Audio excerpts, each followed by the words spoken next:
नमस्कार दोस्तों, welcome to your own channel learn to earn by KR। So friends, today would be discussing about HDFC bank because HDFC bank में भारी भरकम गिरावट का सामना करना पड़ रहा है। लगभग 15.5% का गिरावट है। सो एक पैनिक सेलिंग सा माहौल क्रिएटेड है इस ब्लू चिप स्टॉक को लेकर के, जो कि एक अच्छा कहा जाता है कि एक बैंक जो है जहां पर हम लोग ट्रस्ट कर सकते हैं, अच्छा पैसा बना सकते हैं। लेकिन कोई रिटर्न इस स्टॉक ने अभी तक दिया नहीं है, बताना चाहूंगा। ओके, उसको भी चेक करेंगे। एंड प्लस अभी जो रहता है गिरावट का वजह जानेंगे, किस कारण से गिरावट हुई है। एंड प्लस क्या पॉजिटिव अपडेट अभी आ रहा है जिस कारण यहाँ से अब मूव देखने को मिल सकता है। एंड जो पैनिक सेलिंग है कि अब यहाँ से और कहाँ चला जाएगा, तो उसको बचाने के लिए कौन गा रहा है, इन सभी चीजों को डिस्कस किया जाएगा। तो फ्रेंड, HDFC बैंक में देख सकते हैं लास्ट एक मंथ में लगभग 15.5 15.51% का गिरावट देखना पड़ा। 1757 में ट्रेड करती थी, 1380 का लो बनाया, 1380 का लो बनाया, और अभी है क्लोजिंग 1440 के अराउंड में ही क्लोजिंग आया है। तो लास्ट वीक में जो रहता है ना, प्रीवियस वीक में, तो अगर 32,661 करोड़ का जो रहता है, इसका मार्केट वैल्यूएशन गिरा है, कॉन्ट्रैक्ट हुआ है लास्ट वीक में, जो कि हाईएस्ट है among the blue chip stocks.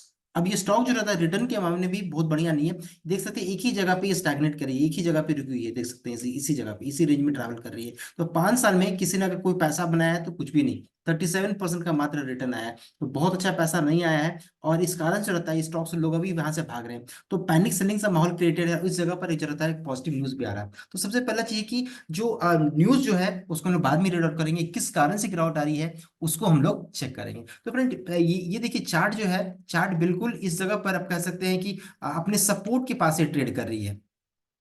यहाँ पर देख सकते हैं पहली बार उसको सपोर्ट मिला था, दूसरी बार एंड तीसरी बार। तो ये जो प्राइस जो है लगभग 1370 1380 के राउंड में ये प्राइस आता है। यहाँ पर इसको सपोर्ट है, ये टूटना नहीं चाहिए। एंड ऊपर में रेसिस्टेंस जो है 1700 का है। तो इस रेंज में ये मूव कर रही है। और यहाँ पर जो रहता है अभी एक पॉजिटिव अपडेट आ रहा है, तो यहाँ इसके नीचे अभी जाना नहीं चाहिए। ओके, बिकॉज ये बहुत ही इंपॉर्टेंट सपोर्ट है। आगे बढ़ते हैं कि कंपनी का अगर फंडामेंटल को चेक कीजिएगा तो फंडामेंटल कंपनी का अच्छा है, बिकॉज प्रॉफिटेबल स्टॉक है, कोई भी शेयर प्लेज नहीं है। एंड कंपनी में जो इंडस्ट्री का पीपाई 13.5 है, इंडस्ट्री का 13.5 है, एंड कंपनी का 16 है। तो थोड़ा अभी इंडस्ट्री का पीपाई रेशियो से ऊपर ही ट्रेड कर रही है। अब प्योर सुपर 5 का जो कि उतना बढ़िया नहीं है, 9 से जितना करीब उतना अच्छा माना जाता है। ईपीएस अच्छा 89.6 का है। एंड मार्केट आप तो देख ही सकते हैं 10,89,698 करोड़ का है, तो ह्यूज है। ये कि ब्लू चिप स्टॉक है, ट्रस्ट वर्दी स्टॉक है। लेकिन फिर भी जो रहता है अभी यहाँ पर एक पैनिक सेलिंग का माहौल क्रिएटेड है। क्यों हुआ उसके पीछे रीजन हम लोग चेक कर सकते हैं। तो कंपनी का रिजल्ट आया था, रिजल्ट में जो रहता है अगर क्वार्टरली रिजल्ट का आप चेक कीजिएगा तो ये 2022 का रिजल्ट है। रिजल्ट में ही प्रॉब्लम था, और ये आपका कंपनी ने रिजल्ट जो फाइनल अभी अनाउंस किया है सो है ये। एंड ये प्रीवियस क्वार्टर का रिजल्ट था। दोनों का अगर कंपेयर, सबको कंपेयर कीजिएगा आप इस जगह पर, तो सबसे पहला चूंकि बैंक है तो बैंकिंग सेक्टर में कंपनी इंटरेस्ट के थ्रू पैसा कमाती है। तो देखिए 45,000 का इंटरेस्ट अर्निंग था लास्ट ईयर, वो बढ़ करके 78 हो गया। तो ये ईयरली बेसिस में जंप है, क्वार्टरली बेसिस में 75 से बढ़कर के 78 हुआ, वहां भी आपको जंप देखने को मिल रहा है। तो टोटल इनकम कंपनी का चेक कीजिएगा, मतलब इन सभी चीजों को जोड़िए कैसे कैसे इन्होंने पैसा कमाया। तो यहाँ आप देख सकते हैं अच्छा खासा ईयरली बेसिस में जंप है, एंड आपको क्वार्टरली बेसिस में भी जंप देखने को मिलेगा। अब कंपनी के एक्सपेंडिचर को चेक करें कि खर्च कितना है। तो खर्च देखिए 89,000 का अभी आया है, लास्ट ईयर था 33,000, एंड प्रीवियस क्वार्टर में था 83,287, यानी एक्सपेंस भी अच्छा खासा बढ़कर आ रहा है। अब कंपनी का जो रहता है अभी ऑपरेटिंग प्रॉफिट को अगर चेक कीजिएगा, यानी कि एक्सपेंस को इनकम को एक्सपेंस से माइनस करेंगे तो क्या आ रहा है, तो कंपनी प्रॉफिटेबल है। 25,847 का अभी आया है, लास्ट ईयर था 20,180, एंड प्रीवियस क्वार्टर में था 24,279। तो यहां तक सब कुछ बहुत बढ़िया नजर आ रहा है कि कंपनी का इनकम बढ़ रहा है, ऑपरेटिंग प्रॉफिट बढ़ रहा है। लेकिन जो नेगेटिव हुआ है वो मैं आपको भी दिखाता हूं, वो है कंपनी का प्रोविजंस। तो प्रोविजंस में आप देख सकते हैं यहाँ पर नेगेटिव देखने को मिल रहा है, प्रोविजंस एंड अदर कॉन्टीजेंसीज में। तो 4,603 का कंपनी ने प्रोविजन में पैसा रखा है, जो वो पैसा जो नहीं भी आ सकता है, कंपनी उस डाउटफुल केसेस में है, कंपनी क्योंकि लोन देती है तो वो पैसा डूब भी सकता है। इन सभी चीजों को प्रोविजनिंग में 4,603 में रखा।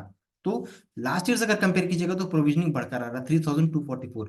और दूसरा क्या है, लास्ट क्वार्टर से कंपेयर कीजिएगा तो प्रोविजनिंग बढ़ गया। तो प्रोविजनिंग बढ़ गया तो इस चीज को भी एक नेगेटिव लिया गया। अब प्रोविजनिंग बढ़ा तो कंपनी का इनकम को भी खा जाएगा थोड़ा ये। अब नेट प्रॉफिट को चेक कीजिएगा, नेट प्रॉफिट यानी टैक्स माइनस करने के बाद, ये देखिए 17,718 का रहा है, और लास्ट ईयर था 12,735, प्रीवियस क्वार्टर में था 7,312। तो ऐसा अगर आप चेक कीजिएगा तो ईयर एंड बेसिस में हर जगह पे आपको पॉजिटिव नजर आएगा। लेकिन प्रोविजनिंग बढ़ना एक खतरे की घंटी बता दे रहा है यहाँ पर। ओके, एंड कंपनी का एसेट क्वालिटी भी एक प्रॉब्लमेटिक सिचुएशन में है। मैं आपको दिखाता हूँ, प्रॉब्लमेटिक में थोड़ा सा नेगेटिव आ गया, तो मार्केट ने उसको थोड़ा ज्यादा ओवर रिएक्ट कर दिया है। एनपीए को चेक कीजिएगा परसेंटेज में 1.26 अभी है, लास्ट ईयर था 1.23। तो देख सकते हैं ईयरली बेसिस में जंप हो गया कंपनी की एनपीए में, नॉन परफॉर्मिंग एसेट में जंप देखने को मिला। तो ये भी एक तो हो गया प्रोविजनिंग, दूसरा हो गया एनपीए। और क्वार्टरली बेसिस में चेक कीजिएगा तो यहाँ पर देखिए गिर गया है। तो क्वार्टरली बेसिस में गिरावट है, ईयरली बेसिस में बढ़कर आ रहा है। And plus similar kind of situation, अब ये जो सिचुएशन जो है, ये एक पैनिक माहौल वाला माहौल क्रिएट किया कि एचडीएफसी का एसेट क्वालिटी थोड़ा सा खराब हुआ है। तो प्रोविजनिंग हो गया एंड एनपीए हो गया। लेकिन दूसरी तरफ से अगर आप परसेंट एनपीए एनपीए को चेक कीजिएगा तो यहाँ पर आपको सुधार नजर आएगा, 0.33 से बढ़कर घर कट के 0.31 हुआ है। एंड क्वार्टरली बेस में देखिए गिरावट है। तो कुछ चीजें अच्छी है, कुछ चीजें खराब है। दो चीजें यहाँ तक अभी तक खराब नजर आया, एक है प्रोविजनिंग एंड दूसरा आपका कंपनी का एनपीए में है, ग्रॉस एनपीए में। और तीसरा क्या है आप देख सकते हैं, कंपनी का ईपीएस 21.99 से गिर करके ईयरली बेसिस में 21.58 हुआ है एंड क्वार्टरली बेसिस में यहाँ पर थोड़ा बढ़कर आ रहा है। तो ईयरली बेसिस में चूंकि गिरावट है तीन चीजों में, एक हो गया एनपीए, दूसरा हो गया प्रोविजन एंड तीसरा हो गया ईपीएस। इस कारण से मार्केट ने इसको बहुत ही नेगेटिवली लिया एंड भारी भरकम गिरावट का माहौल क्रिएट हो गया है। अब जो है कंपनी की तरफ से पॉजिटिव अपडेट आ रहा है, आरबीआई की तरफ से पॉजिटिव अपडेट आ रहा है, और ये मार्केट क्लोजिंग के बाद ये अपडेट आया है। क्योंकि जो भी मार्केट में ट्रेडिंग करते होंगे उनको साफ पता होगा कि लास्ट ट्रेडिंग आवर्स में एचडीएफसी बैंक के शेयर प्राइस में प्लस बैंक निफ्टी में भी भारी भरकम उछाल आया था। किस कारण से आया था? ये न्यूज के कारण आया था।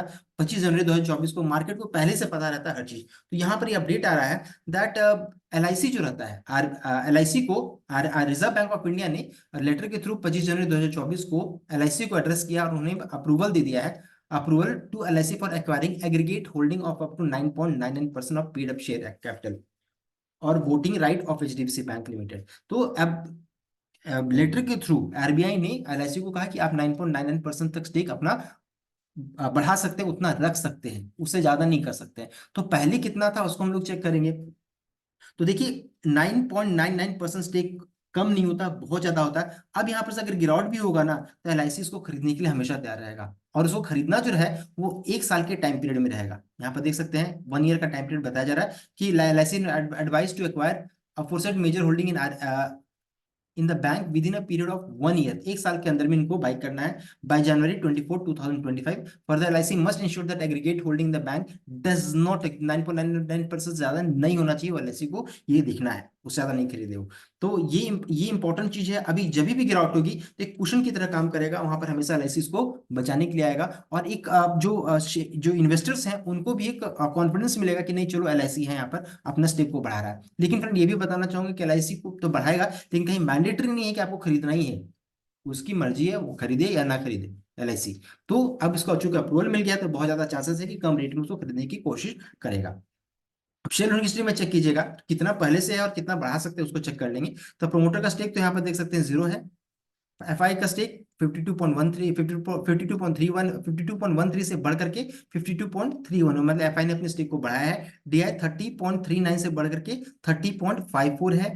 एंड पब्लिक का स्टेक यहाँ पर सिर्फ गिरा है। तो देखिए अच्छी चीजें क्या है, पब्लिक को भगाया जा रहा है एंड एफआई डीआई खरीद रहे हैं माल को। इस चीज को समझिए, इसी कारण से मैंने इस वीडियो को बनाया था कि यहाँ पर पैनिक माहौल क्रिएट किया जा रहा है। ओके, और देखिए एलआईसी का कितना स्टेक है, एलआईसी का स्टेक यहाँ पर है 5.01, पहले था 5.19 हो गया है। अब आरबीआई की तरफ से अब चूंकि अप्रूवल आ गया है तो इसको ये 9.99% कर सकते हैं। तो 5 से अगर माइनस 9 को माइनस 10 को माइनस कीजिएगा 5 से तो अप्रोक्सीमेटली लगभग अभी भी लगभग 4.99 या कुछ 4.80 जैसा अपना परसेंटेज को बढ़ा सकते हैं। तो समझ सकते हैं छोटा मोटा अमाउंट नहीं होता, ह्यूज अमाउंट होता है। एंड इस कारण से जो रहता है ना, आपको एचडीएफसी के बैंक में के शेयर प्राइस में तेजी भी देखने को मिल सकती है, बिकॉज एक पॉजिटिव सेंटिमेंट अब क्रिएट हो जाएगा।